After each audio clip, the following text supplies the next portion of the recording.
بسم اللہ الرحمن الرحیم۔ السلام علیکم، آپ دیکھ رہے ہیں چینل 9 to 5 نیوز اور دنیا بھر کی تازہ ترین خبروں کے ساتھ میں ہوں آپ کی host Mehrosh Khan.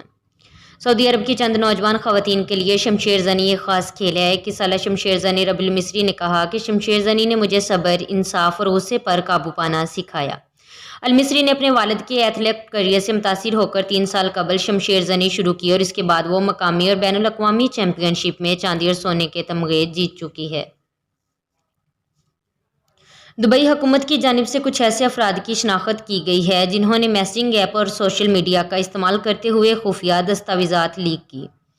Dubai executive council کے جنرل سیکریٹریٹ کی جانب سے واضح کیا گیا ہے کہ خفیہ دستاویزات اغوا کرنا UAE قوانین کے مطابق ایک جرم ہے اور اس کے خلاف قانونی کارروائی عمل میں لائی جائے گی۔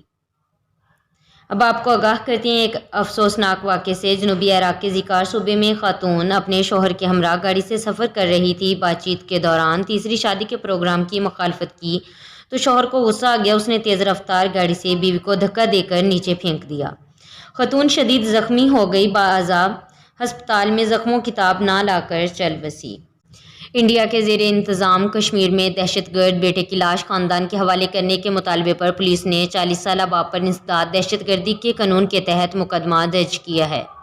مشتاق وانی کا 16 سالہ بیٹا اطہر مشتاق ان 3 نوجوانوں میں شامل تھا جن کی ہلاکت 30 دسمبر کو ضلع بارہمولہ میں مبینہ طور پر فوج کے ساتھ ایک جھڑپ میں ہوئی۔ واقعے کے بعد مسلسل بیانات میں پولیس نے موقف اختیار کیا کہ مرنے والے نوجوان کے شدت پسندوں کے ساتھ رابطے تھے۔ پاکستان اور ترکی کے درمیان مشترکہ جنگی مشقیں اتاترک 11 کی افتتاحی تقریب special services headquarter Tarbela میں ہوئی۔ پاکستان کے SSG اور ترک اسپیشل فورسز مشقوں میں حصہ لیں گی۔ پاکستان اور ترکی کی مشترکہ جنگی مشقیں 3 ہفتے تک جاری رہیں گی۔ لاہور میں کورونا کیسز بڑھنے پر محکمہ صحت پنجاب نے لاہور کے 6 علاقوں میں سمارٹ لاک ڈاؤن نافذ کر دیا۔ کیسز بڑھنے کی وجہ سے ڈیفنس فیز 3 اور فیز 5 کی گلیوں میں سمارٹ لاک ڈاؤن نافذ کیا گیا ہے۔ فیصل ٹاؤن، علامہ اقبال ٹاؤن اور مناوا نافذ میں بھی گلیاں سیل ہو گئیں۔ محکمہ صحت کا کہنا ہے کہ ان علاقوں میں شاپنگ مالز، ریسٹورنٹس، نجی اور سرکاری دفاتر بند رہیں گے۔